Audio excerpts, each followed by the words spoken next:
Hey guys, this is Market Update. This is a PSA to say stop selling your Bitcoin to Mubadala, right? Mubadala increased their stack. This is the Abu Dhabi Sovereign Wealth Fund, right? So they're increasing their stack. They came out this week and said Bitcoin is digital gold. We're just going to keep buying it, keep holding it. Get what's happening, right? Now, I get it. Individuals are selling. I understand. If you've been in Bitcoin any amount of time, you're up bigly, right? It doesn't matter what the price is at this point. You're up bigly. You're going to take some profits. I totally get it. Hopefully not selling everything, right? Because it's the best asset in the world. But I totally get it. And we're in the great rotation into Wall Street.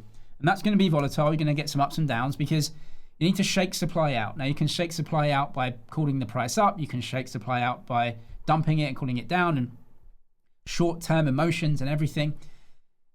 This is the strongest asset in the world. It's desirable money, right? And so look at the growth rates over time. This is a 3, 6, and 9 year moving averages. You just get in, you buy once a week. This is what your portfolio looks like. It's a fantastic asset, has a big growth rate, bigger than other assets. All of these slop headlines that you get on a daily basis, gold's outperforming, what's wrong with Bitcoin? Whoa, nothing's wrong with it, right? It's a long-term asset, it's volatile. We go through this all the time. Has a higher growth rate than the other assets. It does. It's not going to last forever, but we're still in that. And we're in the great rotation into Wall Street. The longer you hold, the more you're going to compound your gains. But I get it if you're selling because you made good returns. But if you're buying, this is great. Absolutely fantastic. There's nothing wrong with Bitcoin. Quantum is not going to break the blockchain, right? Post-quantum exists. We're going to upgrade at some point. Everyone's going to argue about it for years, as everyone does, because it's their money. It's important to them. Everyone's emotional because this is their money. It's important to them. We get it. The only game is to think slightly longer term over a 3, 6, or 9 year time horizon and just slowly get into the asset, slowly rotate into it. And that's it if you have cash flows. But look, sovereign wealth funds are getting in, right? There's nothing wrong with Bitcoin. It's not going anywhere. It's a desirable asset. And any weakness in the price is fantastic, right? If you trade Bitcoin as well, you can check out the Bybit deposit bonus down below. Anything you deposit on the platform, they'll give you a deposit bonus all the way up to $30,000. You click that link in the description. The news cycle always makes everything so fearful and immediate and everything has to happen right now. And I get it. They're drawing on, base emotions to try and sell papers, I guess. But we're at day one for Bitcoin, absolute day one for traditional adoption, right? And everyone in previously took massive risks because the asset was still very, very unknown and unclear if it was going to be successful. That question is totally over now. So you're in an asset that over the next decade is just going to proliferate into Wall Street. The type of thing I'm talking about is this. Look, the Basel III risk weightings, Bitcoin 1,250% versus gold at 0%. So Bitcoin is still treated as this toxic, unknown capital, right? But we know that Bitcoin is a brilliant 24/7 tradable, fungible, liquid asset. So that's amazing as an asset to issue credit against. And that's what the game is to issue credit against assets. Bitcoin is a fantastic, desirable, strong asset. Very, very good fundamental characteristics, right? If you look at strategy, their dividend, their preferreds are rated as junk, right? But their preferreds are over-collateralized by Bitcoin. So you have an over-collateralized credit instrument, which is over-collateralized by an asset, which is liquid and fungible, 24/7, you can trade this thing. That is much better credit than, say, credit issued against a commercial real estate, which is 30% occupied, which you couldn't sell it even if you wanted to.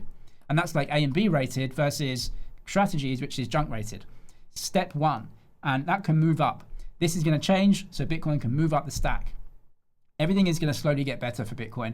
The question of if it's a fundamental desirable asset, it's finished, it's over, it's done, all right? Everyone knows it is a decent, strong, fundamentally a good asset, and you can like it, you cannot like it, who cares? The characteristics of the asset. It is digital capital, and it's slowly moving into Wall Street. I just think a 10-year view, it has to be the view on this one. The thing is with Bitcoin, if you have cash to invest now, what are you going to buy now? What is desirable now for a 10-year view? S&P, totally fine. You're not going to get massively wrecked in that. Gold, I don't like it, but I guess. Nasdaq index, great. Anything else? It's kind of it, right? Bitcoin. Do you want to invest in private credit where you can get told one day that your money's gone? So you ring up, can I sell some? No, we're just going to halt redemptions. Your money's gone, sorry. I don't want to invest in this rubbish. Do you know what I mean? I don't want to invest in this garbage. There's only like 3 things to invest in, right? Shares of the biggest private investment managers tumbled on Thursday. Blackstone, buying huge amounts of commercial real estate, which is just going down. Like, do you want to invest in that business? Do you want to invest in commercial real estate? Like low occupancy real estate, and I mean, look at this. I don't want to invest in this. I don't invest in commercial real estate. It's garbage.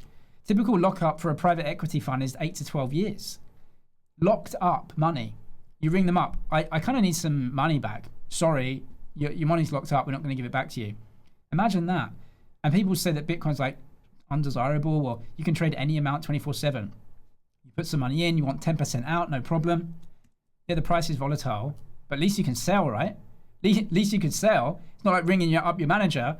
It's like, you can't sell. You've got no money now. Like, what's the value of your money if you can't sell it or get it? Zero, right? Mayfair sold prices are down 50 to 60%. Kensington and Chelsea is down 40 to 50%. Westminster is down 10%. This is in London. Let's say you got $10,000 or pounds to invest, right? You got a bonus or whatever. You just want to tuck it away. We can't tuck that away in real estate, right? That's a big ticket item. So then you go, okay, well, I'll just have to put it in the stock market. Sure, stock market, Bitcoin, gold, NASDAQ. Gold's garbage, right? It's going to have a few good years and whatever. Who cares? Bitcoin is much fundamentally better, right? Just is. You want to invest in a mutual fund? Class A shares, maximum front-end sales charge of 5%. 5% fees? That declines to 0 if you hold it for 6 years. Nah. I'll put the 10,000 into Bitcoin. I'll sell it tomorrow. 10 basis points in fees, no lockups, any of that garbage, right? This is Morgan Stanley. These guys are done. Like, why would you invest in these funds anymore? Stop taking the mickey, do you know what I mean? Best asset on planet Earth. Thank you for this opportunity to buy it. If you're a trader, buy a bit deposit bonus down in the description below. I'm James, it's ManZG. Cheers for watching, and I'll see you in the next one.